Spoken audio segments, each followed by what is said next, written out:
All right. So while I was doing this, these Heltec balancers, these 6S Heltec balancers, I should say, they're good for high voltage and low voltage applications. And, you know, it sort of tells you that, and it doesn't come with instructions on the box or anything, but it does tell you that on their site or whatever.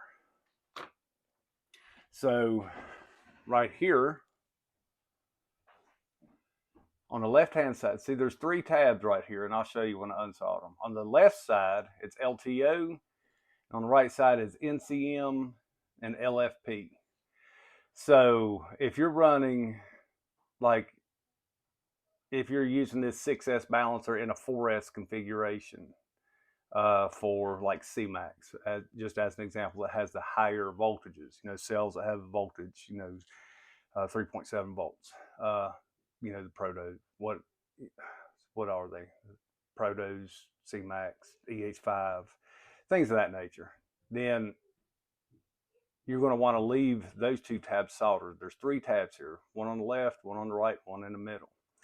If you're running LTO like the skids, which I'm running in my van, that's what I'm doing for these 2 Heltec balancers, then you need to desolder this blob and move this blob over to connect the middle tab and the left tab. And that's good for like Yinlong, the lower voltage cells,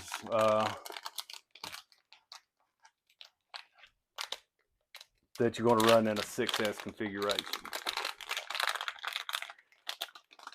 See, both of these, they came soldered on the NCM LFP side. So I always double check that before you hook these balancers up. Because if I were to hook it up like this on the high voltage side and where my cells are on low voltage, then it's not going to balance. It's going to be in low voltage shut off mode. So it's not going to do anything. But on the other hand, if you have it on LTO mode and then have it soldered on the high voltage side, I mean, if you have it soldered on the low voltage side and you're running high voltage cells, it's probably going to fry this thing. I have not done that because, well, you know, I always make sure I solder it on the right side. So yeah, it's a simple process. You know, got a clean tip.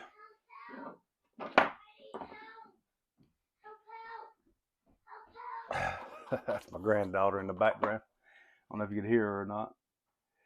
So you just take the old solder off, and that's all I'm doing is I'm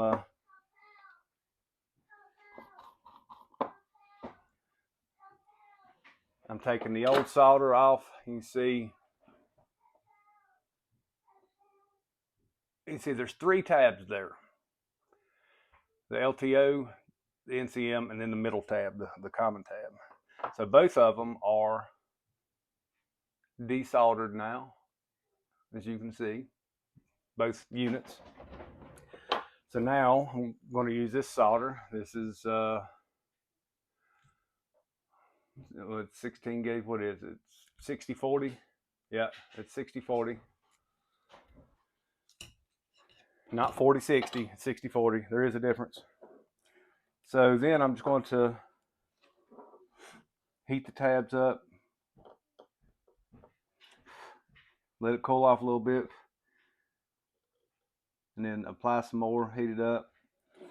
Do the same thing on this one.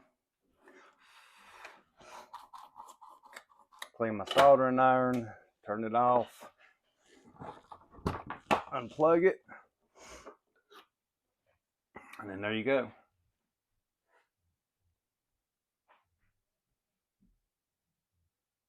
So that's what it needs to be for LTO and Yinlong. Well, shit, Yinlong is LTO. Skibs, Yinlong, any LTO cells. That's what it is. That's how these Heltecs need to be soldered. And it also has another cool feature too. You see on this side where it says run, there's 2 more tabs under there. and they're soldered together. So it's on full time.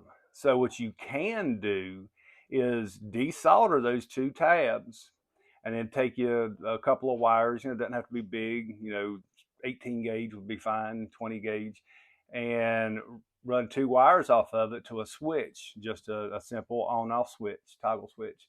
That way you can turn the balancer off and on. You don't have to unplug it. Like if your vehicle is going to be sitting for a while, you do not want to have these balancers plugged into a battery that's just sitting with no charging, because it will drain your battery down.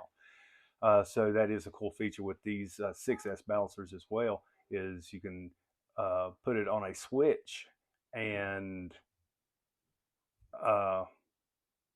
have it where it can turn off and on from a remote location. All right. Like I said, I just figured I'd show this while I was doing it for my vehicle, because I've had people ask me about that specific thing about these balancers. And that's it for this one.